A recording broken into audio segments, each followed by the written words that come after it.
శ్రోతలకు నా హృదయపూర్వక నమస్కారములు. మన శ్రోతలలో ఒక సోదరుడు ప్రశ్నను పంపటం జరిగింది. ఆ ప్రశ్న, సాక్షి భావన అంటే ఏమిటి? సాక్షి భావన వలన ఉపయోగం ఏమైనా ఉన్నదా? సాక్షి భావన ఆధ్యాత్మికంలో ఉపయోగపడుతుందా? దీనిని తెలియజేయగలరు. సాక్షి భావన అనే దాని గురించి ఇంతకు ముందు అనేక శీర్షికలలో చెప్పుకోవటం జరిగింది. అయితే ఈ ప్రశ్న అడిగిన వారు, ఒకవేళ మీరు ఇంతకు ముందు ఏదైనా శీర్షికలో చెప్పి ఉంటే దాని నెంబర్ చెప్పండి, వింటాను అన్నారు. నాకు ఏ శీర్షికలో ఏముందో అది చెప్పేసిన తర్వాత అసలు దాని వివరం నాకు తెలీదు, గుర్తులేదు. సుమారుగా 2000 శీర్షికల వరకు అయిపోయినాయి. ఏదన్నా అర్థమైతే కొంచెం టైటిల్ని బట్టి వెతుక్కొని చూసుకోవటమే తప్ప నాకు చెప్పిన విషయాల మీద అంత జ్ఞాపకం లేదు.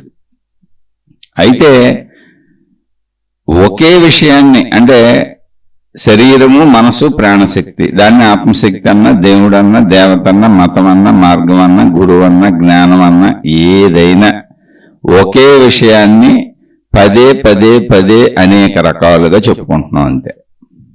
ఎందుకు అనేక రకాలుగా చెప్పుకుంటున్నాం అంటే, ఆ ఒకే విషయ స్థితిలోకి మనం వెళ్ళలేదు, ఆ ఏకత్వ భావాన్ని పొందలేదు.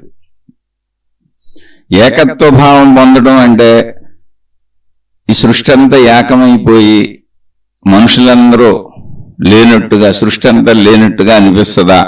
ఏదో ఒక తన్మయావస్థలో ఉండిపోతానా అంటే కాని కాదు. ఈ భిన్నత్వము, అనేకత్వము తెలుస్తుంది. మనుషులందరూ వేరువేరుగున్నారు, నేను వేరుగున్నాను, చెట్లన్నీ వేరువేరుగున్నాయి, సృష్టిలో అన్నీ వేరువేరుగున్నాయి. ఇది నిజమే, ఇది అబద్ధమేం కాదు. మరి ఏకత్వ భావన ఏంటండి అంటే, వేరువేరుగా ఉన్నటువంటి సృష్టిలోని అన్ని విషయాలకు కారణమైనటువంటి శక్తి ఒక్కటే. ఒకే సినిమా తెర మీద అనేక రకాల దృశ్యాలు నడుస్తూ ఉంటాయి. తెర ఒకటే, దృశ్యాలు అనేకం. ఇది కేవలం పోలిక మాత్రమే. అలాగే సృష్టికి ఆధారమైనటువంటి శక్తి ఒక్కటే. సృష్టి అనేకంగా ఉంది. అనేకంగా ఉందనేది సృష్టిలో కూర్చున్న మన భావన. ఆ సృష్టికి ఆధారమైన శక్తిని చూసినప్పుడు అది అనేకంగా లేదు. చూసినప్పుడు, లేదా తెలుసుకున్నప్పుడు, లేదా గ్రహించినప్పుడు, లేదా అర్థం చేసుకున్నప్పుడు, లేదా అవగాహన అయినప్పుడు, లేదా అనుభవం పొందినప్పుడు. ఇన్ని పదాలు ఎందుకు వాడాల్సి వచ్చిందంటే, అది పదాలు ఎప్పటికీ స్థితిని చెప్పలేవు, కానీ ఏదో ఒక రకంగా దాన్ని మనం తెలుసుకోవాలి. పదాలతో తప్ప, భాషతో తప్ప, భావ వ్యక్తీకరణతో తప్ప మనం విషయాన్ని తెలుసుకోవడానికి ఛాన్స్ లేదు. అందుకని అనేక రకాలుగా దాన్ని చెప్పుకునే ప్రయత్నం చేస్తున్నాం. ఆ ప్రయత్నంలో గ్రహిస్తూ గ్రహిస్తూ మనిషి తను అనుభవపూర్వకంగా దాన్ని గ్రహిస్తాడు, లేదా అర్థం చేసుకుంటాడు, లేదా అనుభవం పొందుతాడు, లేదా అవగాహన పొందుతాడు. ఇదన్నీ కాదు, సంశయము లేకుండా అది మనిషికి అర్థమవుతుంది. అది సంశయం అనేది పుట్టదు. అలాంటి ఏకత్వ స్థితి ఒకటి ఉంది, దాన్ని శక్తి అన్నారు. అయితే దాన్ని శక్తి అన్నారు కదా, శక్తి కనపడదు, శక్తి వినపడదు, శక్తి ఉన్నట్టు తెలియదు అంటే శక్తి లక్షణమే అది ఆకాశము వలె ఉన్నది అని చెప్పారు. అది ఎలా ఉన్నది అంటే ఆకాశము వలె నిర్మలముగా, నిశ్చలముగా ఉన్నది. దాని నుంచే ఈ సృష్టి అంతా, దానిలోనే, దాని నుంచే, దానితోనే సృష్టి అంతా ఉన్నట్టుగా మనకు అనిపిస్తున్నది. అనిపిస్తున్నది అబద్ధమా కాదు, నిజమే ఉందిగా. అందులోనే నేను కూడా ఉన్నా. నేను సృష్టికి భిన్నమేం కాదు, సృష్టిలో నేను కలిసిపోయి ఉన్నా. ఇప్పుడు మరి ఆ శక్తి ఎలా తెలుస్తుందండి? నాకు సృష్టి తెలుస్తుంది, నేనున్నానని తెలుస్తుంది, నా శరీరం తెలుస్తుంది, నా శరీరంలో ఇంద్రియాలు తెలుస్తున్నాయి, ఇంద్రియాల కోరికలు, ఇంద్రియాల అవసరాలు, శారీరక అవసరాలు, శారీరక కోరికలు అన్నీ తెలుస్తున్నాయి, అనుభవిస్తున్నాను, జీవిస్తున్నాను. జీవించే విధానం ఎవరైనా ఇంతే. వృత్తి వ్యాపార ఉద్యోగాలు చేసుకుంటూ కుటుంబ జీవితం సాగించుకుంటూ జీవిస్తున్నాను. అసలు నేనంటూ ఇక్కడ ఉండాలంటే ముందు నాకు తల్లిదండ్రులు ఉంటారు. నాకు తల్లిదండ్రులు ఉన్నారు కాబట్టి అది నా కుటుంబ జీవితం ఖచ్చితమేగా. కుటుంబం అక్కడ మొదలైపోయింది. నేను పుట్టడంతోనే కుటుంబం మొదలైపోయింది. తర్వాత మళ్ళీ కుటుంబం పెరుగుతూ ఉంటుంది. అది నా తల్లిదండ్రులతో ఉన్నప్పుడు అది నా కుటుంబం, మళ్ళీ నా పిల్లలు వచ్చినప్పుడు ఇది నా కుటుంబం. అలా కుటుంబ వ్యవస్థ సాగుతూనే ఉంటుంది. ఇదంతా అందరికీ తెలిసిన సత్యమే. అందరం జీవించే విధానం కూడా ఇంతే. ఇందులో కొంచెం ఆధ్యాత్మికత అంటే మనిషికి చెప్పబడేది ఏంటంటే, అయ్యా కొంచెం మంచిగా బతుకు. ఎందుకు మంచిగా బతకాలండి అంటే, అందరూ నీలాంటి మనుషులే, అందరికీ నీలాగా అవసరాలు ఉన్నాయి, కోరికలు ఉన్నాయి, అందరూ నీలాగా ప్రయత్నించుకుంటున్నారు, అందరూ నీలాగానే సుఖంగా సంతోషంగా శాంతిగా ఉండాలనుకుంటున్నారు, కాబట్టి కొంచెం మంచిగా బతుకు. ఓకే, అర్థమైంది. ఇది అర్థమైతే నువ్వు మంచి మనిషివి, మంచిగా బతికే ప్రయత్నం చేస్తావు. ఇది అర్థం అవ్వలేదు అంటే, అర్థమైంది కానీ ఆచరించవు, చెడ్డగానే బతుకుతాడు, నువ్వు చెడ్డ మనిషివి. చెడ్డ మనిషివి అయితే కుదురుతుందా, సాగిపోతుందా అంటే సాగదు. చెడ్డ మనిషి చెడు ఫలితాలను అనుభవించి తీరుతాడు. అదే కర్మఫలం, కర్మ సిద్ధాంతం. సరే, ఇవన్నీ అందరికీ తెలిసినవే. మరి ఇప్పుడు ఆ ఆత్మశక్తిని ఎలా తెలుసుకోవాలి అంటే, ఆ ప్రయత్నంలో ఒక రకంగా చెప్పబడిన విషయం సాక్షి భావన. ఏకం సత్ విప్రా బహుదా వదంతి అన్నారు మహాత్ములు. నేను ఇక్కడ మనం ఈ శీర్షికలు మాట్లాడుకోవటం కాదు, ఆ సత్యాన్ని చెప్పటానికి కోటాను కోట్ల గ్రంథాలు, అనేక మార్గాలు, అనేక మతాలు, అనేక విధానాలు, అనేక పద్ధతులు ఎన్నో వచ్చేసినాయి. అసలు ఇప్పుడు ప్రపంచం మొత్తం ప్రపంచం మతాల మీద ఆధారపడి ఉంది, దేవుళ్ళు దేవతల మీద ఆధారపడి ఉంది. ఎక్కడ ఏ దేవుడు కనపడదు, ఏ దేవత కనపడదు, ఏ మతము కనపడదు. మతం మన మదిలో భావన అంతే, నాది ఫలానా మతం అని మనది మనం తయారు చేసుకొని పేర్లు పెట్టుకున్నాం. మతాలు ఎప్పుడు పుట్టియో పుట్టుకలు కూడా ఉన్నాయి. ఇప్పుడు భూమి మీద ఉన్నటువంటి మతాలన్నీ ఎప్పుడు పుట్టినాయో డేట్లు ఉన్నాయి. ఆ మతాల దేవుళ్ళు ఎప్పుడు వచ్చారు, ఏంటి, ఆ మతం ఎప్పుడు మొదలైంది, అన్నింటికీ డేట్లు ఉన్నాయి. మతం అనేది మనిషి ద్వారా ఆవిర్భవించబడింది. డేట్ లేనిది ఒకటే ఉన్నది, మానవ ధర్మము. డేట్ లేకుండా, మతం పేరు లేకుండా ధర్మము అని వస్తుంది వెనక నుంచి ఒకటి. ధర్మము అంటే ఏంటి? మనుషులందరూ కలిసి ఏర్పాటు చేసుకున్నటువంటి ధార్మిక వ్యవస్థ. అంటే మనందరం మంచిగా బతుకుదాం, జంతువుల్లో బతకొద్దు, పీక్కు తినొద్దు. జంతులోకం ఒకదాని మీద ఒకటి దాడి చేసుకుంటూ ఉంటుంది. అది తప్పదు దానికి. ఎందుకంటే క్రూర జంతువులు సాధు జంతువుల్ని చంపి తిని బతకాలనే సిస్టమ్ అక్కడ వేటపడింది కాబట్టి అది తప్పదు దానికి. మనకు అలాగే అది మనకు ప్రజ్ఞ ఉంది. మన చుట్టూ అనేక రకాల వృక్షములు ఉన్నాయి, పళ్ళు ఫలాలు ఆహార ధాన్యాలు సృష్టి అంతా ఉన్నాయి. మనం ఇప్పుడు ఎవరిని బాధ పెట్టక్కర్లేదు, ఎవరిని చంపక్కర్లేదు. మనకు కావాల్సినవి పండించుకొని తిని వాటి ద్వారా బతకొచ్చు మనం. సరే, మనం తయారు చేసుకున్న అనేక వస్తువులు సృష్టిలో వీటన్నింటికి మీడియాగా ధనం పెట్టుకున్నాం. అందుకని మనం వృత్తి వ్యాపార ఉద్యోగాలు చేసుకొని ఆ ధనంతో అన్నింటినీ కొనుక్కొని బతుకుతాం. అంటే ధనం మూలం అన్నిటికీ. ఓకే, అది ఎవరైనా చేసుకోవచ్చు, అది మంచిగా చేయమన్నారు అంతే. మంచిగా బ్రతుకు. ఆధ్యాత్మికం శరీరపరంగా, మనోపరంగా, భౌతిక ప్రపంచిక పరంగా చెప్పేది ఒకటే, ఎప్పుడు మంచిగా బ్రతుకు. ఎందుకని అంటే అందరూ నీలాంటి వాళ్లే. నువ్వు మంచిగా బ్రతకలేదు, ఎవరినో మోసం చేస్తే నిన్ను ఇంకోళ్ళు ఎవరో మోసం చేస్తారు. అప్పుడు మోస ప్రపంచం అయిపోద్ది, నేరపూరిత ప్రపంచం అయిపోద్ది. అప్పుడు నువ్వు కూడా నష్టపోతావు. అందుకని మంచిగా బ్రతకాలి. మంచిగా బ్రతకమని ఒక్కడికి చెప్పట్లా, మొత్తం మానవ జాతికి చెబుతున్నారు. ఎందుకంటే అందరం మంచిగా బతికితే అందరం హాయిగా ఉంటాం. కాదు, కొందరు ఎందులో దారి తప్పితే వాళ్ళు దారి తప్పారు కదా అని నువ్వు దారి తప్పకో. ఎందుకనంటే దారి తప్పిన వాళ్ళందరికీ కర్మ సిద్ధాంతం పనిచేస్తుంది. ఎవరు చేసిన కర్మ వారు అనుభవించక తప్పదు. యద్భావం తద్భవతి. అది మంచైనా చెడైనా. ఇదంతా మనుషులు చెప్పుకొస్తున్నారు అనాదిగా. వాళ్ళు సృష్టిని గమనించారు, చుట్టూ ఉన్న పరిసరాలను గమనించారు, జీవజాతులను గమనించారు, మానవుడు పడుతున్నటువంటి ఇబ్బందులు, మానవుడు పడుతున్నటువంటి సుఖాలు, మానవుడికి లభిస్తున్నటువంటి ఆనందాలు, మానవుడికి వద్దనుకున్న వచ్చి మీద పడిపోతున్నటువంటి బాధలు, కష్టాలు, ఇలా మానవ జీవితాన్ని, మానవ గుణగణాలను సంవత్సరాల పర్యంతము పరిశీలించుకుంటూ వచ్చి చెప్పారు కర్మ సిద్ధాంతం ఒకటి పనిచేస్తుంది మనిషికని.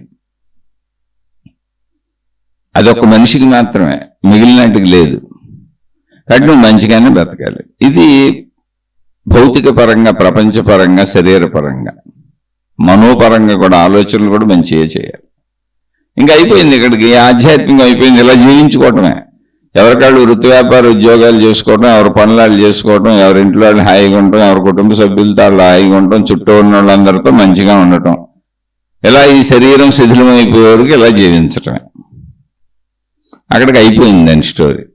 మరి ఈ రావటం ఏంటి, ఈ శరీరం శిథిలమైపోవటం ఏంటంటే పుట్టడం ఏంటి, మరణించడం ఏంటి, మధ్యలో జీవించటం ఏంటి, ఈ గందరగోళం ఏంటి, అసలు ఎందుకు వచ్చాం, ఎందుకు వెళ్ళాం, ఇంతేనా, వచ్చి చనిపోయానేంటి అంటే, నాయన అసలు చనిపోయింది నువ్వు కాదు నీ శరీరం అన్నాడు. చనిపోయింది నేను కాదు నా శరీరం అంటే, ఎన్నాళ్ళు నేను బతికింది అసలు ఈ శరీరం నేను అనుకునే కానీ నేను అంటే శరీరం అనే అనుకుంటున్నాను అని సమాధానం. రైట్ అయినా సామాన్య మానవులందరూ, పరిశీలించిన వాళ్ళందరూ ఇలాగే అనుకుంటా ఉంటారు, నేనంటే ఈ శరీరమే అనుకుంటూ అలా జీవించేసుకుంటూ ఆ శరీర సుఖభోగాల కోసం ప్రయత్నించుకుంటూ ఆ శరీరానికి సంబంధించిన నేను నాది నా వాళ్ళు నాదనుకుంటూ అలా బతికేసుకుంటూ వెళ్ళిపోతారు. చచ్చిపోతున్నప్పుడు మనిషికి చావక ముందు నుంచి కూడా శరీరం నేనన్న భావంలో మరణ భయం ఉంటుంది, ఈ శరీరానికి ఏమన్నా జరుగుద్దేమో అన్న భయం ఉంటుంది, నేను నాది నా వాళ్ళకి ఏమన్నా ఉద్దేమో అన్న భయం ఉంటుంది. అలా మరణ భయంతోనే బతుకుతారు. బతికినంతకాలం చివరికి చచ్చిపోతారు.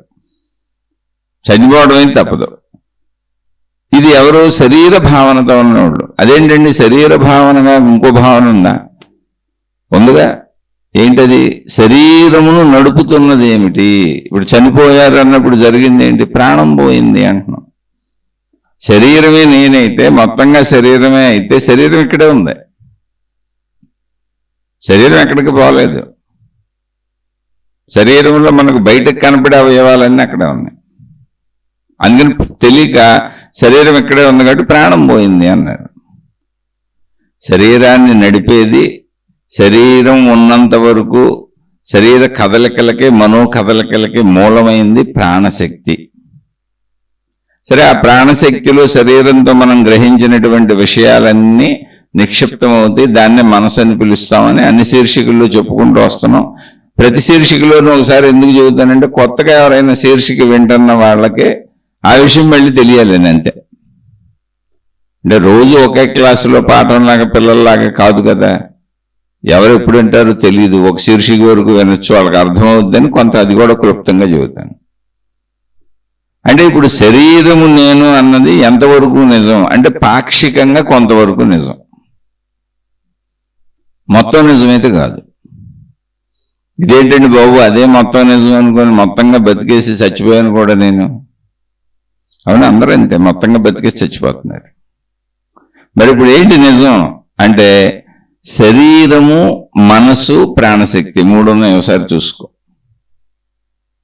అది నువ్వు ఉండగానే నువ్వు పరిశీలించుకుంటే నీకు తెలుస్తూనే ఉంది. శరీరం ఉంది, మనసు ఉంది, ప్రాణశక్తి ఉంది.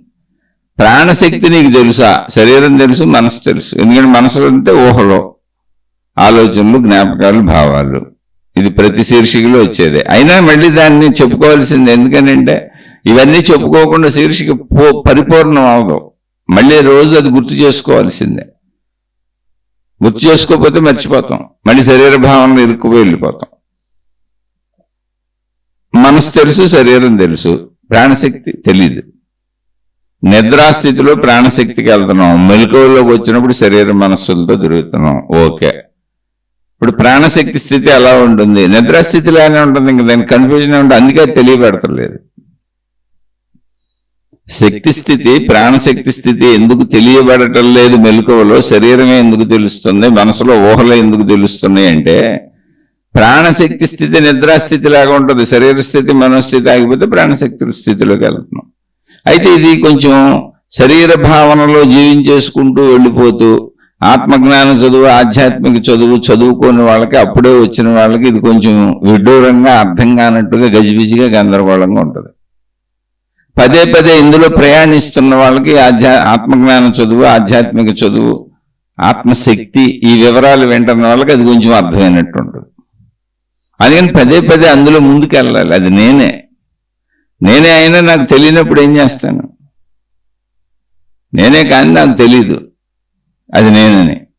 అంటే ఇది ఎలాంటిదంటే కొన్ని మందిరాలలో అద్దాలు పెడతారు, చుట్టూ అద్దాల గది నిర్మిస్తారు, మధ్యలో దేవుణ్ణి పెడితే అది అనేక అద్దాలలో దైవ ప్రతిబింబాలు కనపడతా ఉంటాయి. చూసే ఉంటారు మీరు ఎవరైనా. ఆ అద్దాల మందిరంలోకి ఒక కుక్క వెళ్ళింది, పొరపాటున కుక్క వెళ్ళింది, తలుపు తీసుకుంది, కుక్క వెళ్ళింది. ఆ కుక్కకి అద్దాలలో ఎటు చూసినా కుక్కలు కనపడుతున్నాయి. అంటే తన ప్రతిబింబమే అది, కానీ మనిషికి అయితే తెలుసు అది నా ప్రతిబింబమే అద్దంలో కనపడుతుందని. కానీ జంతువుకి తెలియదు ఆ విషయం. అద్దాలు తయారు చేసుకుంది మనుషులు కనుక మనుషులకు తెలిసింది ఆ ప్రతిబింబం నాదే అని. కానీ జంతువులకి ఆ జ్ఞానం లేదు. ఎందుకని అద్దాలు వాడవు జంతువులు, తయారు చేసుకోవాలి. అందుకని ఇప్పుడు కుక్క ఏమనుకుంటుందండి, ఆ కుక్కకి తాను అసలు ఎలా ఉంటానో తనకు తెలియదు. కానీ మనుషులందరికీ తాను తన శరీర రూపం ఎలా ఉంటుందో తెలుసు. ఎందుకంటే తన అద్దాల్లో చూసుకుంటారు, రోజు అద్దాల్లో అలంకరించుకుంటారు, ఫోటోలు దిగుతారు, ఆ ఫోటోలు చూసుకుంటారు. కానీ తన రూపాన్ని దాన్ని గుర్తుపడతాడు మనిషి నేనే. కానీ జంతువులకి ఆ ఫెసిలిటీ లేదు, ఫోటోలు దిగే ఫెసిలిటీ లేదు, అద్దాలు చూసుకునే ఫెసిలిటీ లేదు. ఒక జంతువుకి అసలు తాను ఉన్నానని తెలుసు, కానీ తన రూపం ఎలా ఉంటుందో తెలియదు. తనను తాను విడిగా చూడలేదు, అది ఏ జంతువు చూడలేదు, మనిషి తప్ప. అందుకని ఆ అద్దాల మందిరంలోకి, ఆ గదిలోకి, అద్దాల గదిలోకి వెళ్ళిపోయింది. మొత్తం అద్దాలే ఉన్నాయి. ఆ కుక్కకి చుట్టూ అన్ని అద్దాలే కనపడుతున్నాయి. ఆ అద్దాల్లో కుక్కలు కనపడుతున్నాయి, అనేక కుక్కలు కనపడుతున్నాయి. ఎన్ని అద్దాలు ఉంటే అన్ని కుక్కలు కనపడుతున్నాయి. అయ్యో బాబోయ్, చుట్టూ చాలా కుక్కలు ఉన్నాయి, నేను మధ్యలో ఉండిపోయాను అనుకుంది అది. ఇప్పుడు అది ఒక కుక్కను చూసి మురిగింది, అద్దాల్లో కుక్కలు మురుగుతున్నాయి. ఇప్పుడు అది ఏమనుకుంది, సహజ లక్షణం ఆ కుక్కకి దాని గురించి దానికి తెలుసు. మొరుగుతూ వెంటబడుతూ కరుచుకోవటం కుక్కలకు అలవాటు. ఇప్పుడు ఇదేమనుకుంది, నేను ఒకే కుక్కనే, కానీ అద్దాల్లో చాలా కుక్కలు ఉన్నాయి, అవన్నీ ఒక గ్రూపుగా ఉన్నాయి. కుక్కలు కూడా అలా గ్రూపుగా ఉంటాయి. ఒక సందులో కుక్కలు ఒక 7, 8, 10 ఉన్నాయి అనుకోండి, ఎన్నో గ్రూపు కుండి కొత్త కుక్క వస్తే దాని మీద దానికి అన్ని కలిసి వెళ్ళిపోతాయి, తరిమి పడతాయి దాన్ని. అలా వాటికి అలవాటైన విషయంలో అది భావించుకుంటుంది. అయ్యో బాబాయ్, అద్దాల్లో ఇన్ని కుక్కలు ఉన్నాయి, ఇవన్నీ ఒక గ్రూప్ అన్నమాట, ఇక్కడ ఉన్నాయి, నేను పొరపాటున ఇందులోకి వచ్చి ఇక్కడ చిక్కుకుపోయాను. ఇప్పుడు నేను ఒకవేళ పరిగెత్తినా ఇవి నా వెంటబడి తరిమి చంపేస్తాను, కాబట్టి నేను పోరాడటమే మంచిదని అద్దంలో ఉన్న కుక్క మీదకి దూకి అద్దాన్ని గుద్దుతుంది. ఒక దూకి అద్దాన్ని గుద్దుకుందని కుక్కను కొడదాం అనుకుంది. అద్దం పగిలి దానికి రక్తం కారింది. అక్కడ అద్దం పగిలింది, అది గుచ్చుకుంది, దానికి రక్తం కారింది. అదేమనుకుంది, కుక్క కరిసేసింది అనుకుంది.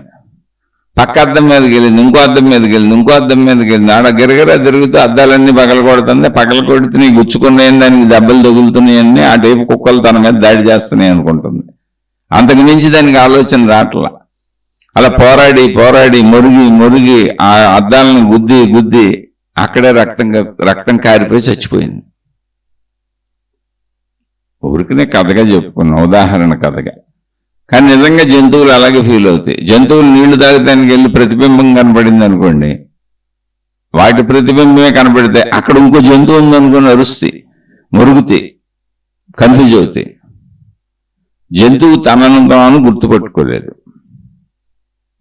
ఇంకో జంతువుగా భావించుకుంటుంది. ఈ ఉదాహరణ ఇక్కడ ఎందుకు చెప్పానంటే, అద్దాలలో ఒక్క కుక్కే నుంచుండి అనేక కుక్కలుగా ఎలా కనపడిందో ఆ విషయం కుక్కకి ఎలా తెలియదో ఆ విషయం మనిషికి తెలుసు. ఎందుకని అద్దాలు తయారు చేసుకుంది మనిషి, అద్దాలలో ప్రతిబింబాన్ని చూసుకుంటుంది మనిషి. తాను ఇలా ఉంటానని అద్దాలే కాదు, ఫోటోలు అనేక రకాలుగా తన రూపాన్ని దాన్ని దర్శించుకుంటుంది మనిషి. అద్దాల ఉపయోగం అసలు మనిషికి. కాబట్టి మనిషికి ఆ జ్ఞానం ఉంది, కాబట్టి కన్ఫ్యూజనే లేదు. ఎన్ని వందల వేల దృశ్యాలు ఎదురుగా అద్దాల్లో కనపడినా, అద్దాల మందిరంలోకి తాను వెళ్ళినా అవన్నీ నావే అని తెలుసు. తెలియని కుక్క పరిస్థితి ఏమైంది? ఇప్పుడు మనకు తెలుసు, కానీ తెలియని కుక్క పరిస్థితి ఏమైందంటే తన ప్రతిబింబంతో తానే పోరాడింది, తన ప్రతిబింబాలతో తానే యుద్ధం చేసింది.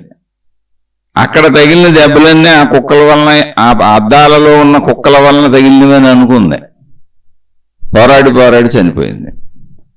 అదే విధముగా ఏకశక్తిలో ప్రతిబింబిస్తున్న సృష్టి. ఏకశక్తిలో ఏకశక్తిగా ఉన్నటువంటి ఏకశక్తిలో ఆత్మశక్తిలో ప్రాణశక్తిలో ప్రతిబింబిస్తున్నటువంటి సృష్టి అనేకముగా కనిపించి నేను నేను నేను అనుకుంటూ ఎవరికి వాళ్ళు వేరు వేరు అనుకుంటూ మనందరం జీవితం సాగించుకుంటూ పోరాటాలు సాగిస్తున్నాం, ఆరాటాలు పడిపోతున్నాం. నేను ప్రయత్నించకపోతే అవ్వదనుకుంటున్నాం, నా వల్లనే సమస్తం జరుగుతుంది అనుకుంటున్నాం, నేనే కర్తను అనుకుంటున్నాం, నేనన్న అహంకారం పెంచుకున్నాం. నాకు ఎదురొస్తావా, నాకు పోటీ వస్తావా, నన్ను అలా అంటావా, నన్ను ఇలా అంటావా అని ప్రతిదాన్ని వేరు భావనతో చూడటం అలవాటు చేసుకున్నాం. ఇంట్లో కుటుంబ సభ్యులు కూడా అలిగినా అంతే, కోప్పడినా అంతే, తిట్టినా అంతే, ఏదైనా అంతే, వేరు భావన. దీనివలన అనేకత్వపు భావన పెరిగిపోయింది. అంటే సృష్టి అంతా ఇప్పుడు మనకు ఎలా కనపడుతుంది అంటే, అద్దాలలో తన ప్రతిబింబమే కుక్కకి అనేకంగా కనపడినట్లుగా ఏకశక్తిలో ఏకమే అయినటువంటి అనంతాత్మశక్తిలో ఏకమే అయినటువంటి నా ప్రాణశక్తిలో అనేకంగా సృష్టి కనపడుతుంది. నాకు ఒకే తెర మీద సినిమా దృశ్యాలు అనేకంగా కనపడినట్టు. తెర అక్కడే ఉంది, తెర మీద సినిమా దృశ్యాలు మారిపోతున్నాయి. అలా సృష్టి అంతా నాకు నిజమని అనిపిస్తుంది. నిజమని అనిపించకపోతే కుక్క అద్దాలలో ఎందుకు పోరాడుతుంది? ఎందుకంటే దానికి నిజంగా అర్థం తెలియనప్పుడు విషయం ఇంతే. ఎప్పుడైతే అర్థం ఒకటి ఉంటుందని, అది ప్రతిబింబాలను చూపిస్తుంది అనేటువంటి జ్ఞానం లేదో ఖచ్చితంగా అప్పుడు అలాగే ప్రవర్తించాలి. అవన్నీ నిజమైన జంతువుల్లానే కనపడతాయి. ఎందుకని అద్దం తెలియదు, అద్దంలో ప్రతిబింబం ఉంటుందని తెలియదు, ప్లస్ నా రూపం నాకు తెలియదు, జంతువుకు తన రూపం తనకు తెలియదు. ఆ వ్యవస్థ లేదు జంతువుల దగ్గర. కాబట్టి తనలాంటిదే ఇంకొక కుక్కను చూసింది, చుట్టూ ఉన్న కుక్కలను చూసింది, తన రూపమే కనపడుతున్న కుక్కలే అనుకుంటుంది. ఎందుకని అద్దం తెలియదు. అద్దం అనేది ఒకటి ప్రతిబింబాన్ని చూపిస్తుంది, అద్దానికి ప్రతిబింబించే గుణం ఉందని కుక్కకు తెలియదు. అలాగే ఆ కుక్కకి తాను ఎలా ఉంటుందో తెలియదు, అది మిగిలిన కుక్కలను చూస్తుంది అంతే. ఎదురుగా ఉన్న కుక్కలు ఎలా ఉన్నాయో చూసింది, తెలుసు. ఎప్పుడు తను ఎలా ఉంటుందో తెలియదు, అందుకని అవి అనేక కుక్కలు అనుకుంటుంది. తెలియనప్పుడు అజ్ఞానం యొక్క పరాకాష్ఠ ఎంత ఉందంటే ప్రతిబింబాలతో పోరాడి చనిపోయింది. అది తనకు తానే హాని చేసుకుంది. అక్కడ హాని చేసేవాళ్ళు కూడా ఎవరు లేరు. ఆ ఒక్క విషయాన్ని పట్టుకోండి, అజ్ఞానం అంటే ఏంటి అర్థమైపోతుంది తెలియనప్పుడు.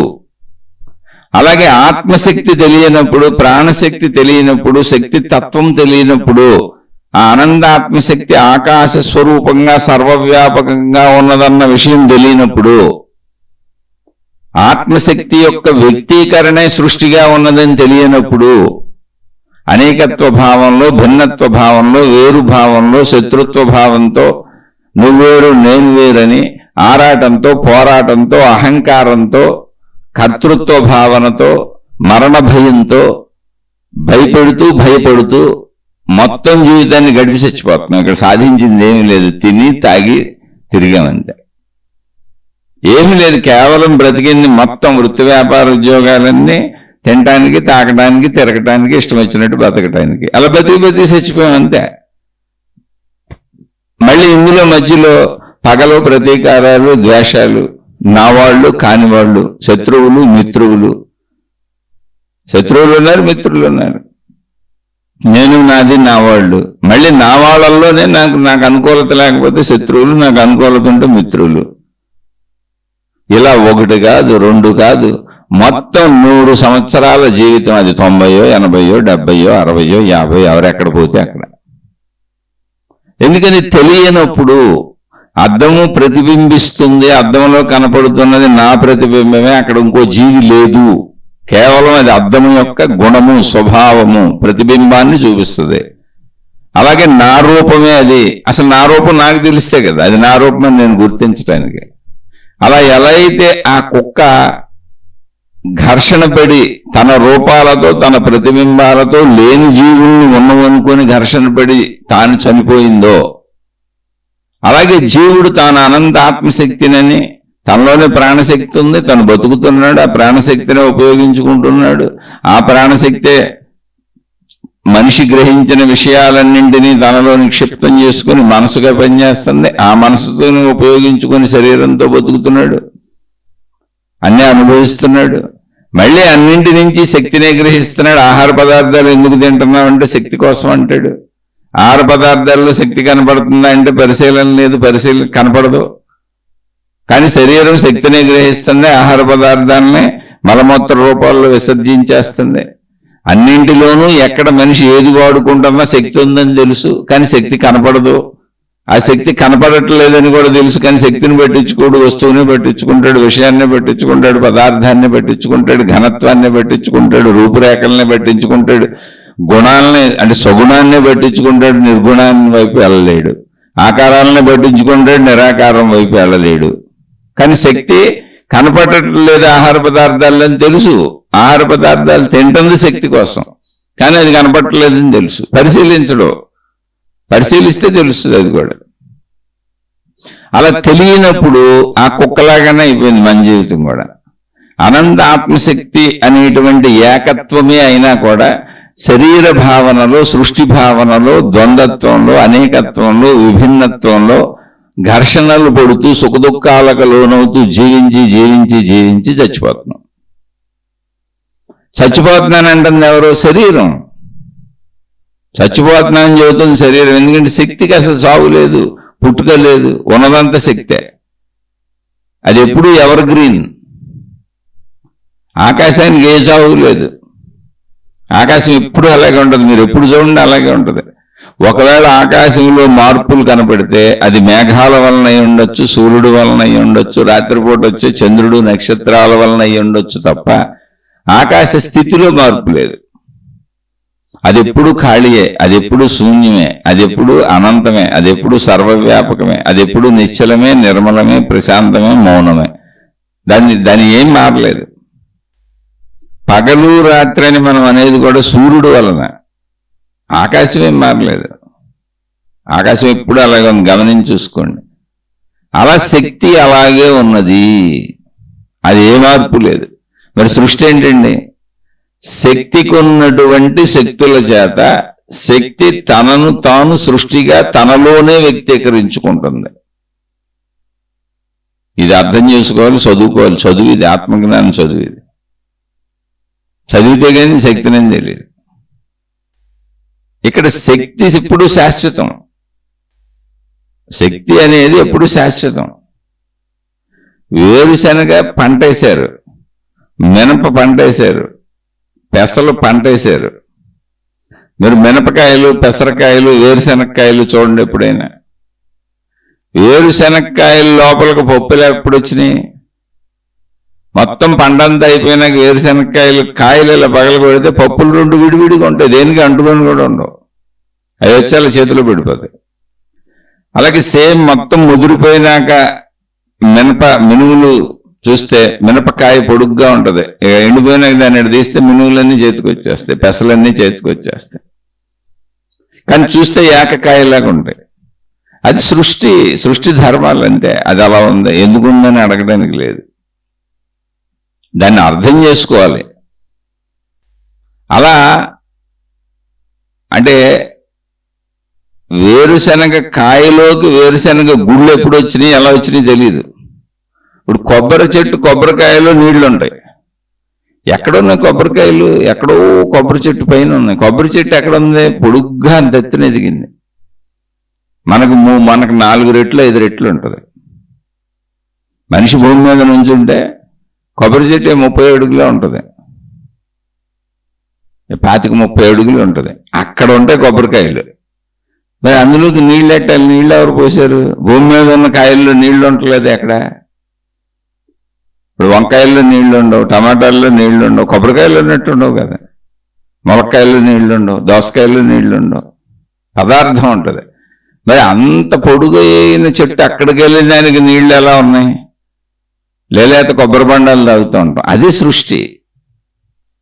దాని నిర్మాణంలో సృష్టి తీరు అలా ఉందంటే. అలా శక్తిలో సృష్టి ఉంది. కొబ్బరికాయలోకి నీళ్లు ఎలా వెళ్ళినాయి అనేది కొబ్బరి చెట్టు విధానం. శక్తిలో సృష్టి ఏర్పడుతున్నది అనేది శక్తి యొక్క లక్షణం. సృష్టి వేరు శక్తి వేరు కాదు. మనం శక్తి తెలియకపోవటం వలన అద్దాల మందిరంలోకి, అద్దాల గదిలోకి వెళ్ళిన కుక్క వలె అది తనను తానే చూసి, తన ప్రతిబింబాన్నే చూసి అది అనేక కుక్కలున్నాయని భ్రమపడి మాయకు లోనై, మిథ్యకు లోనై తన ప్రతిబింబాలతోనే యుద్ధం చేసి అద్దాలు పగలు కొట్టుకొని చచ్చిపోయింది నిజం అనుకొని.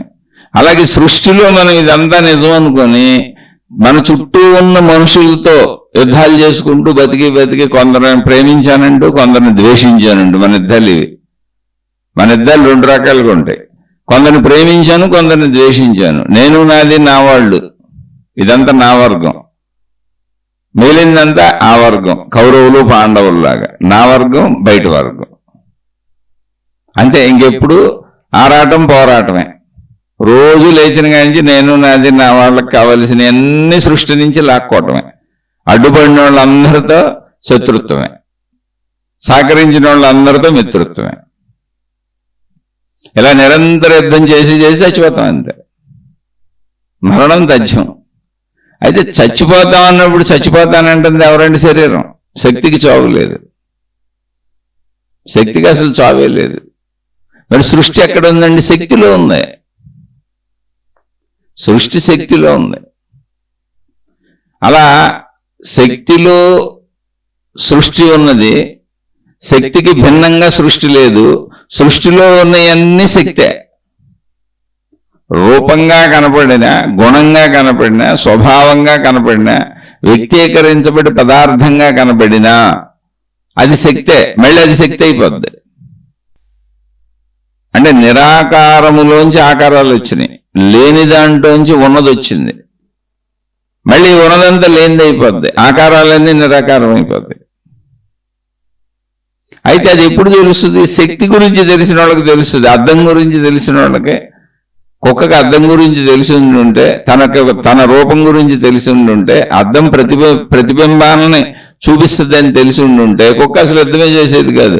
పైగా అది కూడా మనలాగా క్లాస్గా ఒకసారి చూసుకొని నేను ఎలా ఉన్నాను, అందంగా ఉన్నానా లేదా అని రోజు వెళ్ళి ఒకసారి ఆ మందిరంలోనే అద్దాల్లో చూసుకొని వచ్చేది.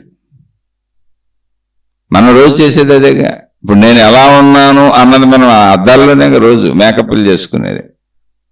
మీరు హెయిర్ కటింగ్ సెలూన్కి వెళ్ళండి, బ్యూటీ పార్లర్కి వెళ్ళండి, ఎక్కడైనా అద్దాలతో అలంకరించి పెట్టేస్తారు. నిన్ను చూసుకో ఎలా తయారు చేస్తున్నావు నిన్నని. ఇంటి నిండా అందరికీ అద్దాలే ఉంటాయి. అది తెలిసినప్పుడు కుక్కకి అది ప్రాబ్లంగా, తెలియనప్పుడు అదే కుక్కకు ప్రాణాంతకమైంది. అలాగే నేను శక్తిని తెలియనప్పుడు, శక్తి ఎరుక లేనప్పుడు, నేను శక్తిని కదా, అసలు శక్తి ఎరుకే లేనప్పుడు, శక్తి ఎరుకొస్తే నేను శక్తిని తెలుస్తుంది.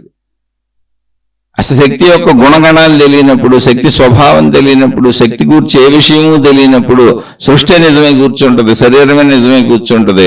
జస్ట్ ఆ కుక్కలో మన బతుకైపోద్ది. అందుకే మొత్తం మానవ జాతిలో ఎక్కడో కోటాను కోట్లలో ఓ 2, 3, 10 మంది తప్ప మిగిలిన వాళ్ళందరూ అలా పుట్టి బతికి చచ్చిపోతున్నారు. పుట్టి బతికినన్నాళ్ళు వీళ్ళు చేసింది ఏంటి అంటే, పుట్టి పెరిగి పెద్దోళ్ళు అయ్యే వరకు తల్లిదండ్రులు ఆరాట పోరాటాలతో వీళ్ళని బతికిస్తారు. ఏంటి? నా వాళ్ళని. వీళ్ళు పెద్దోళ్ళు అయినాక నేను, నాది, నా వాళ్ళని మళ్ళీ వీళ్ళు ఆరాట పోరాటాలు మొదలెడతారు. ఇంతే జీవితం. చావు. దేనికి చావు? శరీరానికి చావు, శక్తికి కాదు. కాబట్టి ఈ శక్తి తత్వాన్ని తెలుసుకోవడానికి ఏం చేయాలి అన్నప్పుడు, ఏకం సత్ విప్రా బహుదా వదంతి. సత్యము ఒకటే, దాన్ని అర్థం చేసుకున్నటువంటి, అవగాహన చేసుకున్నటువంటి విప్రులు అంటే పండితులైనటువంటి జ్ఞానులు, అంటే దాని గురించి తెలుసుకున్న వాళ్ళు అనేక రకాలుగా చెప్పే ప్రయత్నం చేస్తారు. ఎందుకంటే మీ అనేక రకాలుగా ఎందుకు ఒక రకంగా అని చెప్పొచ్చు, కానీ మనకు అర్థం అవటం కోసం. మన మంద బుద్ధులకి ఎన్ని రకాలుగా ట్రై చేస్తే అర్థమవుద్దని అన్ని రకాలుగా ట్రై చేస్తూ ఉంటారు, ఎలాగోలా అర్థం చేసుకొని. అందులో సాక్షి భావన ఒకటే. అంటే అసలు సాక్షి భావన అంటే ఏంటి? మనం ఏర్పరుచుకున్న పదాలకే అర్థాలు ఉంటాయి. సాక్షి అంటే ఏంటి? ఎవరినో పొడిచేశారు, పోలీసులు అరెస్ట్ చేశారు, కేసు కోర్టుకు వెళ్ళింది. ఆ పొడిచినప్పుడు అక్కడ చూసిన వాళ్ళు ఉన్నారు. పోలీసులు అరెస్ట్ చేశారు, పోలీసులు కోర్టుకు తీసుకెళ్లారు, జడ్జి గారి ముందు నుంచోబెట్టారు. ఈ చూసిన వాళ్ళని కూడా తీసుకొచ్చారు. ఇక్కడ చంపిన వ్యక్తిని దోషి అంటారు. అరెస్ట్ చేసింది పోలీసు వాళ్ళు, అది మనం పెట్టుకున్న చట్టం. శిక్ష వేయవలసింది జడ్జి గారు, అది మొత్తం న్యాయస్థానంలో అందరూ ఉన్నారు. ఒకదానికి ఒక పేరు ఉంది. ఇప్పుడు వీళ్ళు చంపింది నిజమా కాదా, వాళ్ళని పొడిచాడా లేదా, అతన్ని పొడిచాడా లేదా, చంపాడా లేదా, ఇది నిజమా కాదా, పోలీసులు నిజం చెబుతున్నారా అబద్ధం చెబుతున్నారా అంటే దానికి సాక్షుల్ని ప్రవేశపెట్టండి. ఎవరు చూశారు? చూసిన వాళ్ళు అక్కడ సాక్షులు. వాళ్ళు చూశారు, అసలు వాళ్ళు ఏం చేయలేదు. ఒక ఆయన పొడుస్తుంటే వీళ్ళు చూశారు. ఆ పొడిసిన ఆయన్ని పోలీసులు అరెస్ట్ చేసి పట్టుకుపోతున్నారు, అది కూడా చూశారు. వాళ్ళు ఓన్లీ చూశారు అంతే. ఆ చూడటము అనే దాన్ని సాక్షితత్వము అన్నారు. వాళ్ళు పొడిసిన వాళ్ళ వైపు కాదు, పొడిపించుకున్న వాళ్ళ వైపు కాదు, రోడ్డు మీద తమ ఎదురుగా జరుగుతున్న సంఘటన కళ్ళప్పగించి చూశారు. ఇప్పుడు వాళ్ళు వెళ్ళి చెబుతారు, అయ్యా మేము చూసాము. ఎందుకని ఇప్పుడు పోలీసు వారు ఒకవేళ ఆ చంపిన వ్యక్తి మీద అన్యాయంగా చెబుతున్నారేమో, అతను చంపాడని, అసలు అతను చంపలేదేమో అని కోర్టు ఇప్పుడు కూడా సాక్షుల మీద బేస్ అయ్యి ఉంటుంది.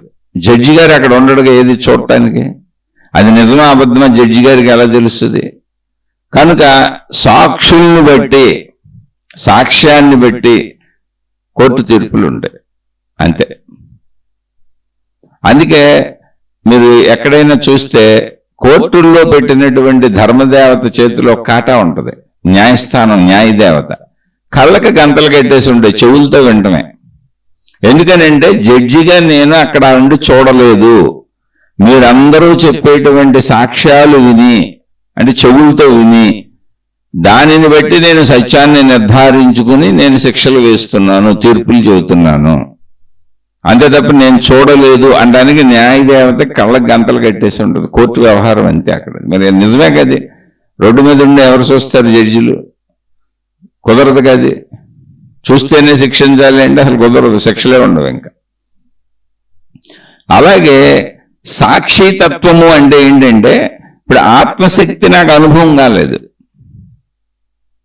నాకు అది అనుభవం వల్ల నేను దాన్ని ఇంకా చూడలా. కానీ నేను శరీరంగా ఉన్నా, శరీరంతో నేను చేసే క్రియలను పరిశీలిస్తే, అసలు ఈ శరీరంతో చేస్తున్న పనులను పరిశీలిస్తే, అంటే ఇప్పుడు నా కన్ను చూస్తున్నది ఏం కనబడుతుంది? ఎదురుగా చెట్టు కనబడుతుంది. ఆ చెట్టు ఇలా ఉన్నది, అలా ఉన్నది, ఆ చెట్టుకి ఇన్ని పళ్ళు ఉన్నవి, ఇన్ని కాయలు ఉన్నవి, ఇంత ఎత్తులో ఉన్నది, ఇంత లావుగా ఉన్నది, ఇన్ని కొమ్మలు ఉన్నాయి, ఇన్ని రెమ్మలు ఉన్నాయి అని ఏ విశేషణము లేకుండా, ఏమీ విశ్లేషించకుండా ఆ చెట్టుని అలా చూస్తే, అది మంచి చెట్టు, అది చెడ్డ చెట్టు, ఇది ముళ్ళ చెట్టు, ఇది పనికొచ్చే చెట్టు, ఆ కాయలు పనికొస్తాయి, పనికిరావు, ఇలా ఏమీ విశ్లేషణ లేకుండా ఆ చెట్టును చూస్తే, నా లాభం కోసం కాదు, నా నష్టం కోసం కాదు, అసలు నా కోసమే కాదు, ఊరికనే చూశానంతే. అలా చూస్తే దాన్ని సాక్షితత్వము అంటారు. మనం ఏ క్రియ చేయాలన్నా మన శరీరము ద్వారా ఏది జరపబడుతున్నా దాని మొదలు సాక్షితత్వంలో ఉంటుంది. ముందు మనం దాన్ని చూడాలి. అంటే ఎంత మనం చెప్పుకున్నంత టైం గ్యాప్ లేదు అక్కడ, అంత స్పేస్ లేదు, అంత టైం లేదు అక్కడ ఏదైనా. కానీ గమనించి విశ్లేషించుకుంటూ వెళ్ళాలి. అందుకే ఇవి చెప్పుకునే శీర్షికలు. నిన్ను నువ్వు తెలుసుకో, నిన్ను గమనించుకో, నిన్ను చూసుకో, ధ్యానం చేయి, తపస్సు చేయండి. ఏంటి? ఒక విషయాన్ని పరిశీలనగా. ఇప్పుడు సినిమాల్లో చూడండి, స్లో మోషన్ అని, స్పీడ్గా పరిగెత్తున్నారు లేదా నడుచుకొస్తుందని బాగా స్లో చేస్తారు. స్లో చేసి అలా స్లోగా గాల్లో తేలిపోయి వస్తున్నట్టు నిదానంగా చూపిస్తారు. హీరోయిక్ ఫీలింగ్స్ కొన్నిటిని స్లో మోషన్ అంటారు. అలా నీ ప్రతి చర్యని స్లో మోషన్లో చూడొకసారి. ముందు కన్ను చూసింది. ఫస్ట్ కన్ను చూసినప్పుడు అక్కడ దృశ్యము కనబడింది అంతే. ఇప్పుడు ఆ దృశ్యము మొట్టమొదట చూసిన బేస్ పాయింట్ ఉంది, అది సాక్షితత్వం. అయితే చూసినాక గుర్తుపెట్టింది అది మనిషి ఆకృతి, అది మనిషి, ఇది మనిషి, ఇది చెట్టు, ఇది జంతువు, ఫలానా జంతువు, అలా దేన్నైనా ఇది వస్తువు, ఫలానా వస్తువు. మొట్టమొదటిసారి దేన్నైనా చూస్తున్నా వింటున్నా ఏది చేస్తున్నా మన శరీరంతో మొట్టమొదటి ప్రక్రియ దాని వైపు గమనించబడినప్పుడు అది సాక్షితత్వం. అంటే ఏ జడ్జిమెంట్ చేయలే ఇంకా. ఇప్పుడు అది చూసింది, చూడగానే అది మనిషి రూపు, ఆ మనిషి రూపు కనపడుతుంది. అలా చూసి ఆగిపోయింది, అక్కడ ఆగిపోయింది. ఇంకా దాన్ని అనలైజ్ చేయట్లే, బుర్ర స్లో మోషన్లోకి వచ్చేసింది. చూడటం కూడా ఆగిపోయింది, అక్కడ ఫ్రీజ్ అయిపోయింది. నేను చూస్తున్నాను, అక్కడ బొమ్మ ఉంది, అంతే, ఫ్రీజ్ అయిపోయింది, ఆగిపోయింది. ఇప్పుడు చూడండి, అది సాక్షితత్వం. ఇప్పుడు ఆ చూసిన బొమ్మ ఏంటి? మనిషి బొమ్మ. ఓకే, మనిషి బొమ్మ అనేది కూడా సాక్షితత్వమే. ఎందుకని? అక్కడ కనపడుతుంది, ఒకటే బొమ్మ కనపడుతుంది. సృష్టి అనేక బొమ్మలు ఒకే చోట కనపడవుగా. మనిషి ఆకృతి అది. ఓకే, అక్కడ ఫ్రీజ్ అయిపోయింది. ఇప్పుడు ఆ మనిషి ఎవరు అనే దాన్ని ఐడెంటిఫై చేయబోతుంది మనిషే. ఆ మనిషి ఎవరు అని ఐడెంటిఫై చేయబోతున్నప్పుడు ఆ మనిషి నాకు తెలిసిన మనిషి అయితే ఫలానా అని ఐడెంటిఫై చేస్తుంది. అప్పుడు సాక్షితత్వం మారిపోయింది. ఇంకా సాక్షితత్వం అక్కడ మారిపోతుంది. ఆ మనిషి ఎవరు అనేటువంటి విశ్లేషణ రానంత వరకు సాక్షితత్వం అంతే. జస్ట్ అలా చూశానంతే, విశ్లేషణ లేదు బ్రెయిన్లో, ఎటువంటి అనాలసిస్ లేదు. అలా అసలు మన ప్రతి చర్యలోనూ పునాదిలో ఉన్నది, ఆ చర్య మొదటిలో ఉన్నది, పంచేంద్రియముల గ్రహింపులో గ్రహణ శక్తుల్లో మొట్టమొదట ఉన్నది ఏంటి అంటే సాక్షితత్వము. దాని తర్వాత దాని అనాలిసిస్ వస్తుంది, దాన్ని గ్రహిస్తున్నాను. ఆ చూసినటువంటి రూపము నా కుమారునిది, అతను నా కుమారుడు, ఆమె నా కుమార్తె, ఆయన నా తండ్రి, ఈమె నా తల్లి. అయితే ఇది మనం స్లో మోషన్లో తెచ్చి పాస్ చేసి ఆ బొమ్మను అక్కడ పెట్టి ఆగి ఆగి ఆగి ముందుకెళ్తే కానీ అర్థమవుతుంది. అలా మొదటిలో ఏదైనా కూడా సాక్షితత్వము. సాక్షితత్వములో ఇప్పుడు నా కుమారుడు అని అనుకోకముందు నేను దృశ్యం చూశాను, అది మనిషి దృశ్యము, మనిషి రూపము. నా కుమారుడని నేను అనుకోకముందు నాకు ఎటువంటి అటాచ్మెంట్ లేదు. సాక్షితత్వంలో బంధం లేదు, బాధ లేదు, దుఃఖం లేదు, ఆనందము లేదు. ఎందుకని మొట్టమొదటి చూశానంతే. ఇప్పుడు నా కుమారుడు అనుకోగానే బంధం ఏర్పడింది, నావాడు అని. ఆ బంధం నుంచి ఆ పరిస్థితుల రీత్యా నాకు సుఖం అన్నా కలుగుద్ది, దుఃఖం అన్నా కలుగుద్ది, వాత్సల్యం అన్నా కలుగుద్ది, శత్రుత్వం అన్నా కలుగుద్ది. ఇది ఉదాహరణ చెప్పుకున్నాం. సాక్షితత్వంలో ఏమీ కలగదు, అలా చూస్తామే. ప్రతి చర్యలో మొదట్లో ఉంది సాక్షితత్వమే. అయితే సాక్షితత్వం అర్థం అవ్వాలంటే సినిమాల్లో లాగా బాగా స్లో మోషన్లోకి వచ్చేసి ఒక్కొక్క స్టెప్ పరిశీలించాలి మన క్రియని. మనం చూడగానే మా అబ్బాయి వచ్చాడంటాం, చూడగానే మా ఆవిడ అంటాం. అంటే ఏంటి? సెకండ్లో కోటో వంతులో గుర్తుపట్టయితే జరుగుతుంది. అసలు ఇంకా దాన్ని తగ్గించు, స్లో మోషన్లోకి రా, మూలాన్ని చూడు. మొట్టమొదట ఏం జరిగింది? చూడటం జరిగింది. అలాగే మొట్టమొదట ఏం జరిగింది? వినటం జరిగింది. అలా ఏ క్రియ అయినా మొట్టమొదటగా ఏం జరిగింది అన్నప్పుడు సాక్షితత్వము. ఇప్పుడు నాలుగు మీద తినడానికి ఏదో పెట్టుకున్నాం, నోట్లో పెట్టాం, నాలుగుకి తగిలింది అంతే, అక్కడ ఆగిపో. వస్తువు నాలుక నోరు తగిలింది, ఓకే, ఆగిపో. సాక్షితత్వము. ఇప్పుడు అది పుల్లగా ఉందా, కారంగా ఉందా, ఉప్పగా ఉందా, తీయగా ఉందా అనేటువంటిది రుచికి వచ్చేటప్పటికి ఇష్టములు భేదభావములు ఏర్పడిపోతాయి. రుచిని బట్టి బంధం ఏర్పడిపోతుంది. అంటే అయిష్టమైన బంధమే ఇష్టమైన బంధమే. సాక్షి భావన ఏంటంటే నాలుక మీద పెట్టబడింది అంతే, అక్కడ ఆగిపో, అక్కడ ఫ్రీజ్ అయిపో, అక్కడ స్టిల్ అలా ఉంచే. అప్పుడు గమనించు, ఇంకా రుచి నాకు తెలియబడలేదు. నాలుక మీద పడిందంటే రుచి ఇంకా తెలియబడలేదు. అలా ప్రతిదానికి మొట్టమొదటి స్థితి సాక్షితత్వము. ఆ సాక్షితత్వమును గమనిస్తే